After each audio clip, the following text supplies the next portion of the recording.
আমাকে কনগ্রাটস জানান। কারণটা হলো আমার ফার্স্ট লাভ ফিরে এসেছে,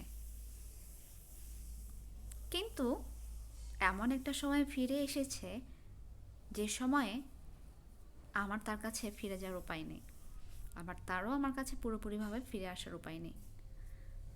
আমরা আমাদের নিজেদের অহংকার, রাগ, জেদ, ইগো এবং মাঝামাঝি কিছু মানুষের হস্তক্ষেপের জন্য নিজেদেরকে এমনভাবে নষ্ট করে দিয়েছি যে এখন আর আমাদের এক হওয়ার উপায় নেই,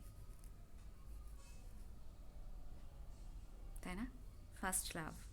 তবে আপনি যদি চেষ্টা করতে পারেন নিজের ফার্স্ট লাভকে ফেরাতে পারেন, আবার আপনার সে উপায়টা যদি না থাকে তাহলে আপনার আশেপাশে যে মানুষগুলো আছে তাদেরকে তাদের ফার্স্ট লাভের সঙ্গে মেলানোর জন্য একটু সাহায্য তো করতেই পারেন, তাই না? ফার্স্ট লাভ বলে কথা, আর এটা কখনো ভোলা যায় না।